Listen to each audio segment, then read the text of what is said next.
বাবা অপু, কোথায় চলেছিস? এলো ঘোষাদের মাঠে ধান কাটতে যাচ্ছি মা। আমাদের মাঠে ধানগুলো তো পড়ে আছে, তোর বাবা একা একা ধান কাটছে। লোকের মাঠে গিয়ে কি হবে শুনি?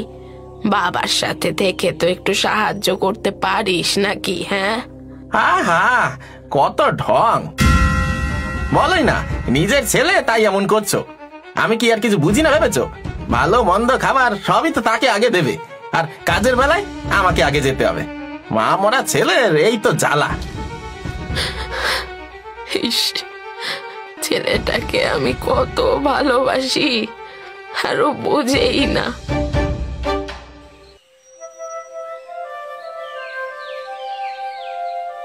কই রে মহেশ, বাড়ি যাবি না? সূর্য যে একদম মাথার উপর চলে এলো। আর কিছুটা কাটা হোক না, তারপর যাচ্ছি। তুই একা ধান কাটছিস, তোর বড় ছেলেকে তো আনতে পারতিস, সুবিধা হতো। আর কিছুদিন যাক, এখন তো অনেকটা ছোট আছে, আর একটু বড় হোক, সেই তো কিছুদিন পরেই সমস্ত কিছু ওদেরকেই দেখতে হবে।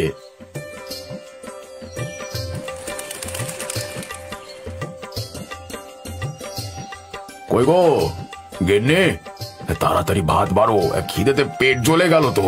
হ্যাঁ গো, তুমি তাড়াতাড়ি স্নান করে এসো, আমি ভাত বাড়ছি।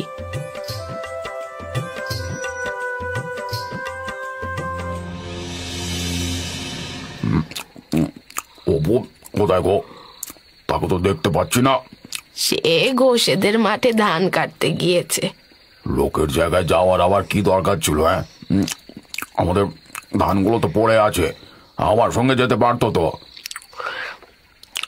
আমিও তো সেই কথাই বলেছিলাম, আমার কথা কি আর শুনবে? বাবা বাহ, এই তো হয়। যার মা না থাকে তার কথা কে আর ভাবে বলো? বাবা তুমিও, হ্যাঁ, আমার কথা একবারও মনে পড়লো না? বাহ, ভালো ভালো ভালো ভালো। বাবা তুই ভুল বুঝছিস বাবা, এই সবে তোর কথাই মাকে জিজ্ঞাসা করছিলাম। আয় বস বস, তোর মা এক্ষুনি তোর জন্য ভাত বেড়ে আনছে, তুই বস। ও আমার মা না, সৎ মা। সৎ মা আবার মা হয় নাকি কখনো? হ্যাঁ হ্যাঁ রে অপু, আমি কি তোর সঙ্গে খারাপ ব্যবহার করেছি যে তুই বারবার মনে করিয়ে দিচ্ছিস যে আমি তোর সৎ মা? এতে আবার বোঝাবুঝির কি আছে? সৎ মা তো সৎ মাই হয়, নিজের ছেলের বেলায় ভালো মন্দ গুলো দেবে, আর পড়ে থাকলে তবে হবে আমার, তাই না? আমার রোজ রোজ এসব অশান্তি আর ভালো লাগে না। তুই কি চাইছিস বলতো বাবা? তোমাদের মতো আমারও একসঙ্গে থাকতে আর ভালো লাগে না, বুঝলে? আমার জায়গা জমি ভাগ করে দাও, আমি আলাদা হয়ে যাই। হ্যাঁ, এইসব কথা বলতে তো লজ্জা করে না?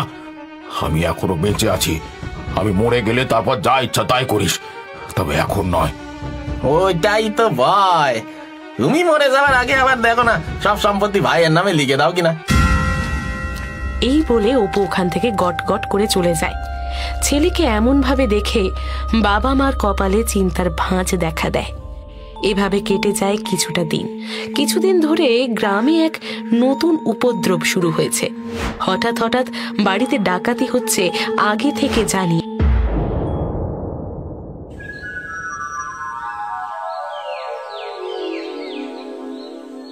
সকালবেলা লিলিমা দরজা খুলে দেখলো একখান কাগজ পড়ে আছে। লিলিমা সেটা তুলে নিয়ে পড়তে শুরু করলো।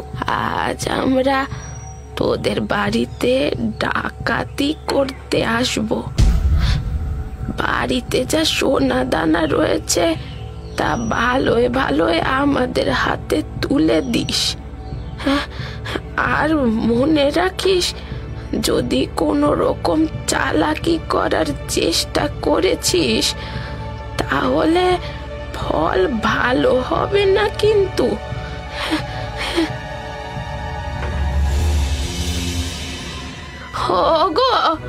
ওগো শুনছো? এই দেখো আমাদের কি সর্বনাশ হলো গো। কি হলো আবার? কি হলো? সকাল সকাল এত চেঁচামেচি করছো কেন? এই দেখো ডাকাত সর্দার চিঠি পাঠিয়েছে। হ্যাঁ, বাড়িতে যা সোনা দানা রয়েছে তা সব বার করো। অল্প কিছু বাড়িতে রেখে বাকি সব লুকিয়ে রেখে আসতে হবে।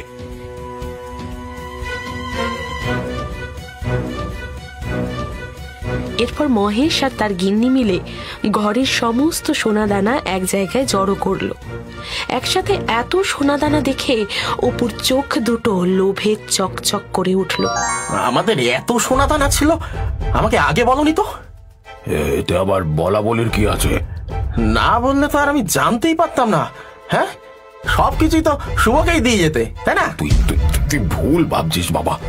এখন এসব ভাববার সময়ও নয়। ডাকাতরা আসার আগে এগুলো কোথাও লুকিয়ে রাখতে হবে। যদি দারোগা বা লেঠেলকে খবর দেওয়া হয়? চুপ চুপ চুপ, একবারও এই কথা মুখে এনো না। পর্দার পাড়ায় যে ডাকাতি হয়েছিল, ওরা আগে থেকে দারোগাকে জানিয়ে রেখেছিল বলে ওদের একজনকেও জীবিত ছাড়েনি। সবাইকে পুরো কচু কাটা করেছিল। পুরো যাওয়ার থেকে কিছু ঘরে রাখো, এটুকু দিয়ে ওদেরকে সন্তুষ্ট করে বাকিগুলো লুকিয়ে রাখতে হবে।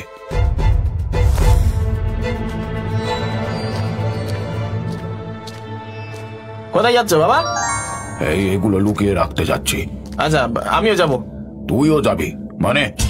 তুমি যদি ওগুলো কোথাও লুকিয়ে রাখো আর তারপরে ভাইকে দিয়ে দাও, আমার তো দেখার অধিকার রয়েছে। হ্যাঁ, তোর মাথা খারাপ হয়ে গেছে নাকি? হ্যাঁ, হায় হায়, আমি বুঝি না ভেবেছো? হ্যাঁ, আমাকে ফাঁকি দিয়ে সব আত্মসাৎ করার ধান্দা। বাবা, এগুলো নিয়ে কোথায় লুকাবে বলে ঠিক করলে? আশেপাশে কোথাও রাখলে হবে না, দূরে কোথাও লুকাতে হবে। মানে? চল জঙ্গলে যাই। এরপর ওরা দুজনে নৌকো চালিয়ে জঙ্গলের দিকে যেতে লাগলো। বাবাকে যদি এখন নদীতে ফেলে দিই, হ্যাঁ, এর ভাগ আর ভাইকে দিতে হবে না। তাহলে সব সোনাদানা আমার হবে, শুধু আমার। তাড়াতাড়ি চল বাবা, কি এত ভাবছিস?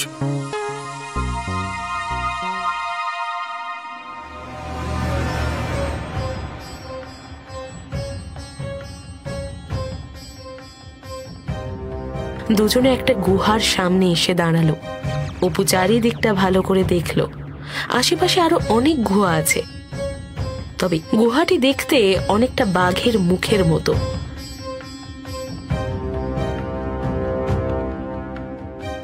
অনেকটা সময় পরে দুজনে গুহার ভেতর থেকে বেরিয়ে বাড়ির দিকে রওনা দিল। সর্দার, ওই দেখো বাপ বেটা ফিরছে। নৌকো থেকে যখন দুজনে নামলো তখন সন্ধ্যা হব হব। তখন খেয়া ঘাটে কেউ কোথাও নেই, চারিদিক থমথম করছে। হঠাৎ কয়েকজন লোক এসে ওদের দুজনকে ঘিরে ধরল। এতক্ষণে ওরা বুঝতে পেরেছে নিশ্চয়ই ডাকাতেরা সন্দেহ করেছে যে ওরা অন্য কোথাও সোনাদানা লুকিয়ে রেখে এসেছে। এইটা বেটা, কি ভেবেছিলি সব সরিয়ে ফেলবি আর আমরা কিছু টেরও পাবো না? না না সর্দার, না, আমি আমি আমি ও বাড়িতে, আমার দিদির বাড়িতে গিয়েছিলাম। চুপ কর, মিথ্যে কথা বলার আর জায়গা পাসনি। ওপারে তো শুধু ঘন জঙ্গল। তোর দিদির বাড়ি কোথায় রে? তাই বেটা, তুই বলতো সোনাদানা সব কোথায় লুকিয়ে এলি? আমি কিছু জানি না বাবা। বাবা তো বাক্সটা জঙ্গলের মধ্যে নিয়ে গেছিল। সব সব কি কথা বলছিস? চুপ কর, চুপ কর, জানিস না তো কি বলছিস তুই? বেটাকে আচ্ছা করে দে তো। ওর ছেলে বলছে ও জঙ্গলের মধ্যে সব লুকিয়ে রেখে এসেছে, আর ও বলবে না?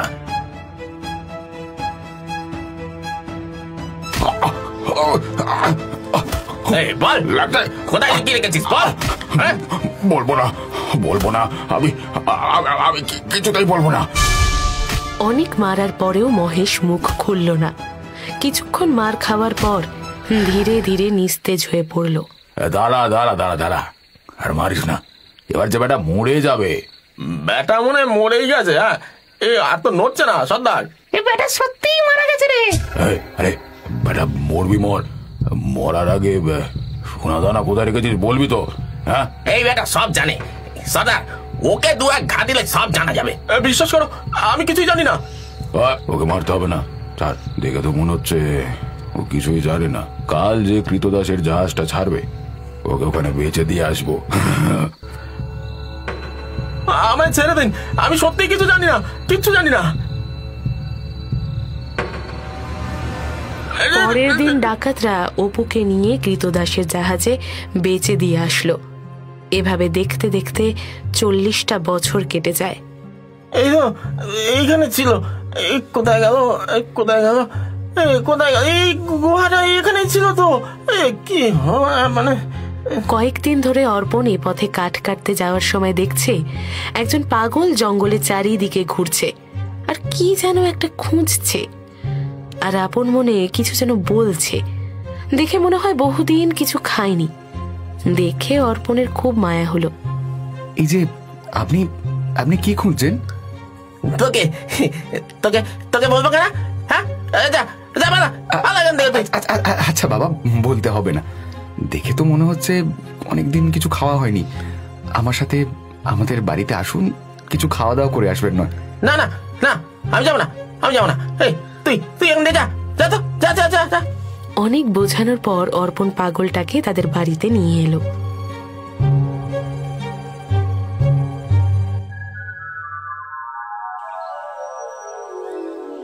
কতদিন বাদে এত ভালো খেলাম।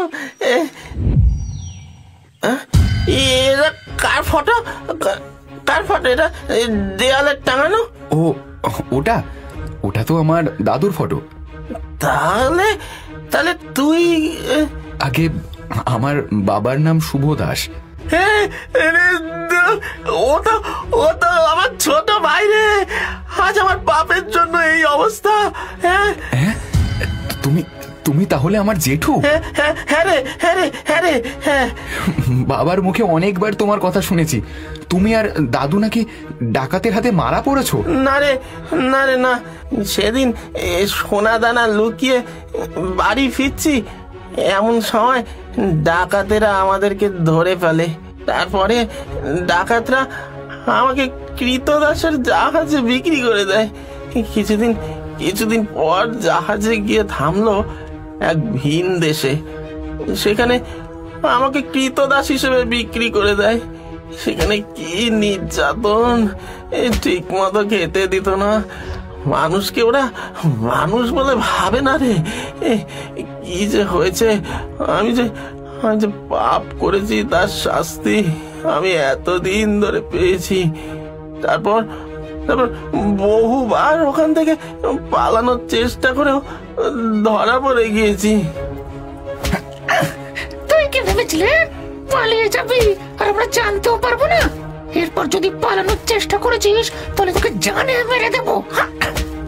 এরপর বহু চেষ্টার পরে অবশেষে আমি পালাতে সক্ষম হই। তারপর এই মালবাহী জাহাজে করে এখানে এসে পৌঁছাই। আর সেসব সোনাদানাগুলো তাহলে কি ডাকাতেরা নিয়ে গেছিল? না না, সেসব সোনাদানা আজও জঙ্গলের এক গুহাতে লুকানো আছে।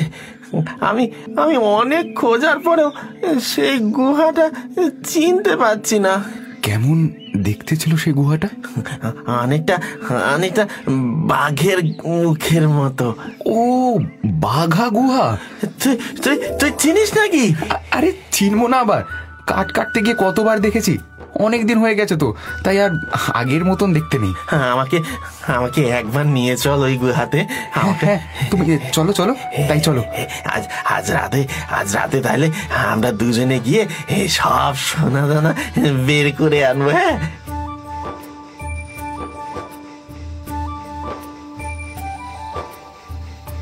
রাতে দুজনে মিলে বেরিয়ে পড়ল পূর্বপুরুষের জমানো ধন উদ্ধার করতে।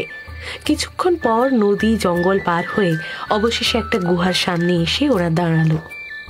জেঠু, এই সেই বাঘা গুহা? হ্যাঁ হ্যাঁ, এই তো সেই গুহা।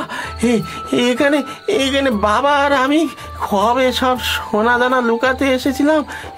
চল চল চল চল চল চল ভিতরে চল। কোথায় লুকানো আছে আমি সব জানি। চল চল চল।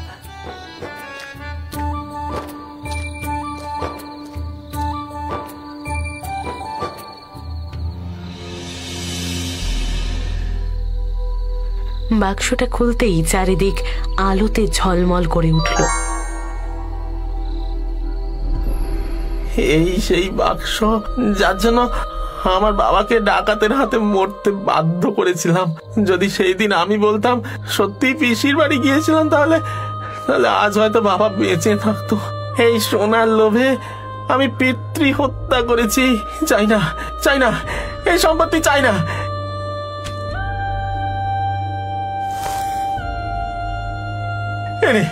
নে, এই সম্পত্তি শুধু তোরই প্রাপ্য, তুই নে এগুলো নে।